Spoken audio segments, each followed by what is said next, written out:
Superstar है बेटी। राम राम तुम्हें भी। चलिए रणदीप। हरियाणा में 36 बिरादरी है, सारी एक से एक आगे है, जाटा जाट जाट मत करे। अब जाना पर उन्हें डाउट नहीं है, बहुत बढ़िया, सही। पर 36 बिरादरी है हरियाणा में। हरियाणा की बात अलग है, चाहे जाट हो चाहे ना हो। बिल्कुल जी, बहुत बढ़िया। रणदीप, बहुत बहुत स्वागत है। Thank you so much. It's an honour, it's a pleasure to have you on this stage. Randeep, जो आपने छोटा सा मॉन्टाज देखा अपना, जो आपका पूरा कोरियोग्राफी हुआ है, उधर क्या देख रहे हैं?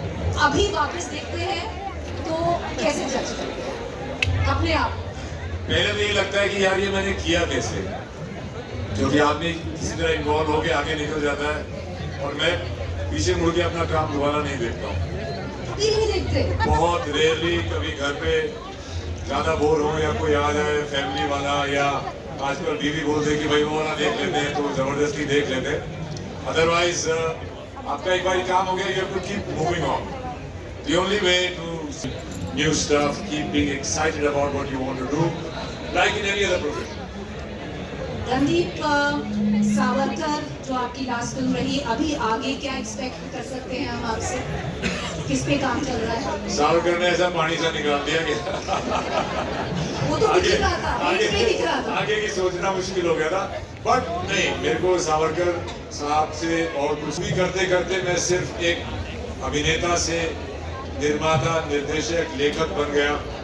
इससे बड़ी बात और क्या हो सकती है? तो सावरकर जी की एक स्ट्रगल भरी पिक्चर रही, जैसे कि उनकी एक स्ट्रगल भरी लाइफ रही, और उस स्ट्रगल से मैं बहुत ही कुछ सीख के निकला हूँ और एक बेहतर कलाकार और एक बेहतर इंसान बन के निकला हूँ। उस वक्त जब मैं कर रहा था तो मैंने सोचा था कि आगे से कभी हाथ नहीं लगाऊंगा डायरेक्शन प्रोडक्शन को, पर उसको अभी समय हो गया है और फिर से एक धीमी सी आवाज उठने लगी अंदर से कि भाई लाठी फेर ले ले।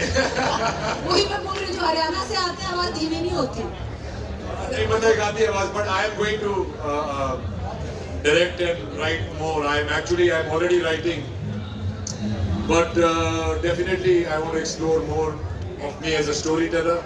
क्योंकि आप जब सिर्फ एक्टर होते हैं तो एक्चुअली आप बहुत छोटा हिस्सा होते हैं फिल्म मेकिंग का। आप एक्टर जब होते हैं तब आप होते हैं फटे हुए, मतलब दामाद होते हैं आप। सर आइए, सर को जूस पिलाओ, सर को ये करो। जैसे ही आप डायरेक्टर बनते हैं आप उसी साइड आ जाते हैं, और प्रोड्यूसर बनते हैं तो उसकी लाइफ होती है बेटी के बाप जैसी। आते हैं लोग, खाना खाते हैं, उसको उसकी बुराई करके चले जाते हैं, बाद में आप बैठे रहो टेंट में, कितने होने, कितनी कुर्सी गायब है, कितने चम्मच गायब है, यही प्लेट देखते कितनी रहो। हुई? प्लेट कितनी हुई? प्लेट कितनी हुई? तुम तीन आज एक में खा लो। तो it's a devotion for sure from being an actor to becoming a producer. But आप एक स्टोरी टेलर हैं, आपको कहानियाँ बतानी है, आपको अपने तरीके से कहानियाँ बतानी है लोगों को, तो उसके लिए आपको फिर वो वाली लाठी भी लेनी पड़ती है, और हम देंगे और भी देंगे ना भाई। रणदीप, एक तो अगर आप लाठी की बात करें तो कह सकते हैं कि जोरे ने लट तो गाड़ दिया। मेरे को लट काटना आ रहे थे, हम खाम का थोड़ी आ रहे थे। पर नहीं, एक चीज की बात करें जो आई थिंक आप सब सहमत होंगे कि वो है रणदीप की मेथड एक्टिंग। अगर मॉनसून वेडिंग देखा जाए, रणदीप मैं एक चीज बता दूं, आप मेरे फर्स्ट क्रश थे।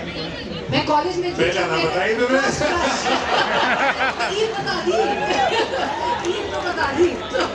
तो मॉनसून वेडिंग, और बहुत सारी लड़कियां होंगी जिन्होंने रणदीप को मॉनसून वेडिंग में देखा होगा और बस देखती रह गई होगी। कितनी थी वो लड़कियां? मॉनसून वेडिंग रणदीप, बहुत सारे थे। पोलिंग करके मेरी बेइज्जती क्यों करा रही है? क्या पता वो ना ही हो। तो एक वो, एक सरबजीत और एक सावरकर, और बीच में पता नहीं कितनी और फिल्म, जो राजा रवि वर्मा की आपने फिल्म करी।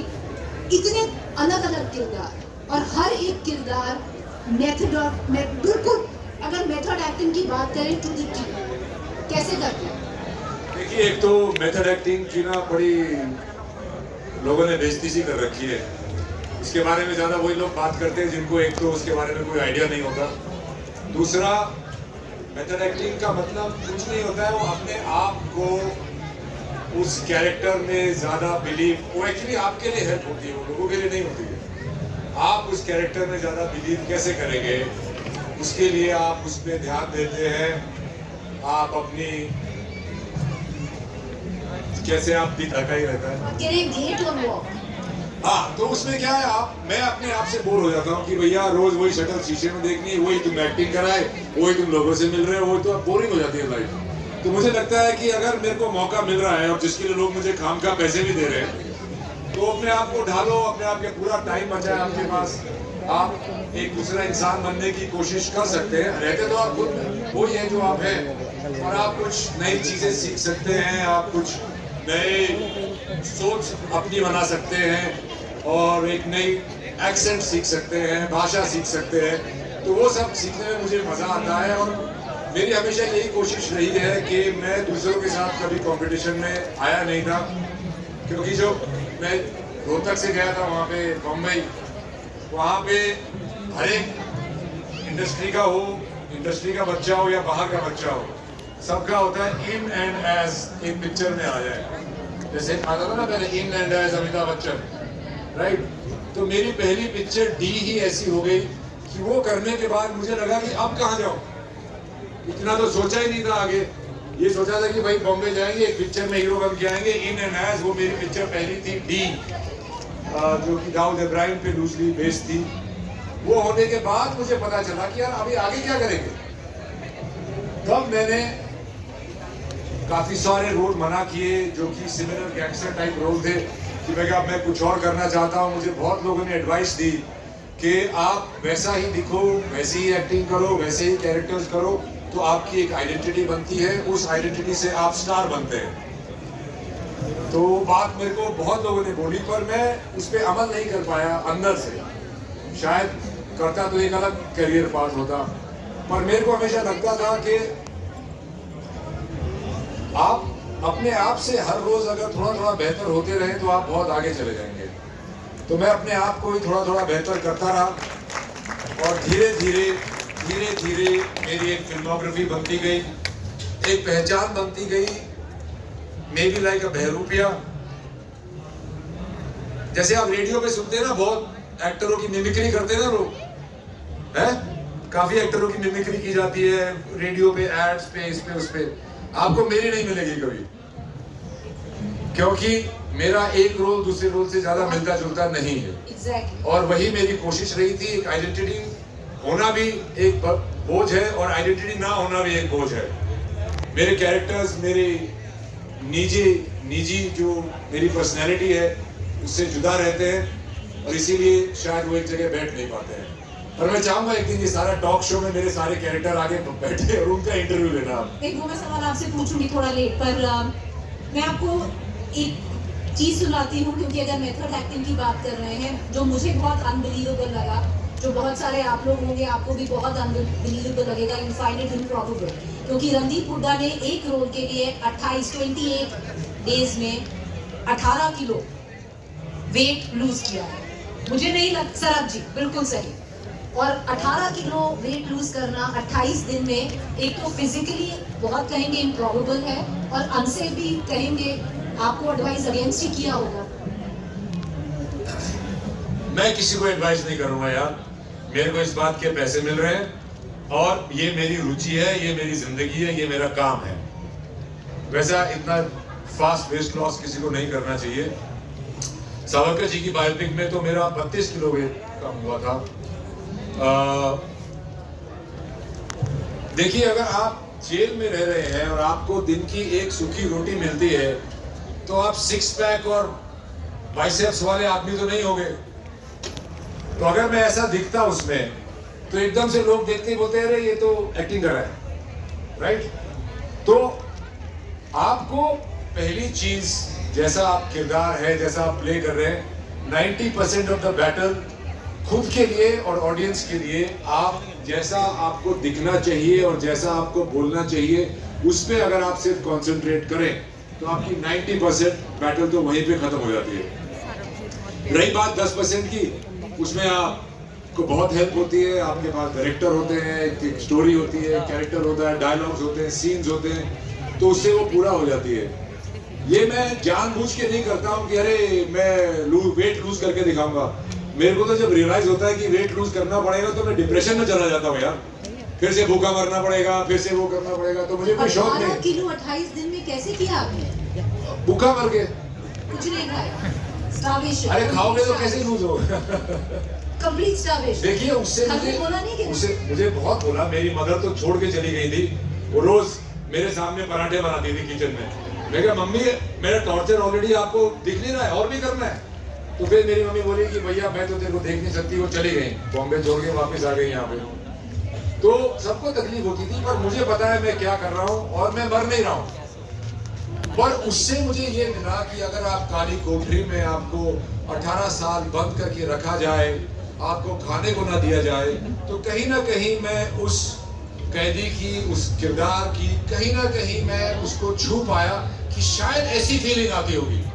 boy from monsoon wedding, you look like that person. If it is Savarkar, you look like Savarkar. If it was Sarabjit, आप बिल्कुल सरबजीत के हूबहू हैं। Thank you. मैं क्या बोलूँ यार। तो इस पे जबरदस्त तालियां। और एक पिक्चर मैं निकालूंगी क्योंकि रणदीप की थोड़े हमने फिल्म की तो बात कर ली, थोड़े पास में जाते हैं। एक फोटो दिखाते हैं रणदीप को। क्या रणदीप को पता था कि ये जर्नी फ्रॉम देयर, अभी आ जाएगा, फ्रॉम देयर ये रणदीप हुड्डा है, टू वेयर ही, एक फोटो याद है कहाँ से लेके आए हैं आप? ये तो आपकी जो एडिटर साहिबा है उन्होंने निकाली है, क्योंकि मेरे स्कूल से है, एक साल सीनियर होती थी। ये चीटिंग है यार, बेचारी मेरी गर्लफ्रेंड को लोग क्या बोलेंगे। चलिए। मैं ये इस वक्त मैं शायद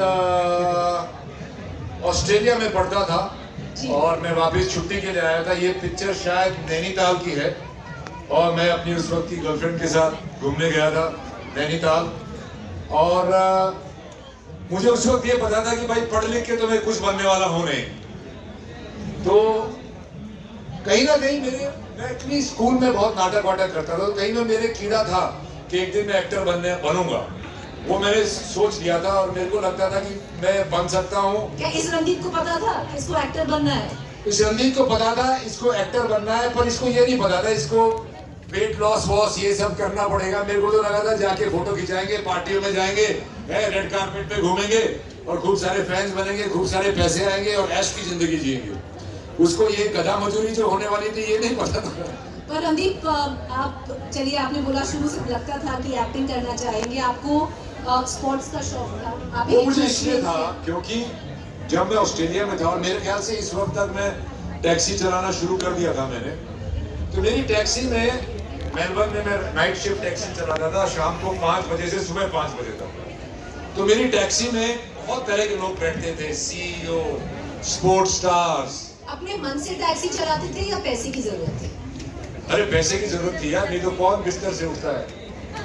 तो मतलब पैसे की जरूरत थी, पैसे की जरूरत थी ना, चलाते थे टैक्सी क्योंकि उसमें अच्छी आमदनी होती थी और टैक्स फ्री होती थी, कैश इन हैंड माल मिलता था और आप अपनी मर्जी के मालिक होते थे। टैक्सी आपने नहीं चलानी, कोई आता है फेयर वाला, कोई वहां ले चल, नहीं जाऊंगा, यहीं तक जाना बिल्कुल नहीं जाऊंगा, मेरी मर्जी।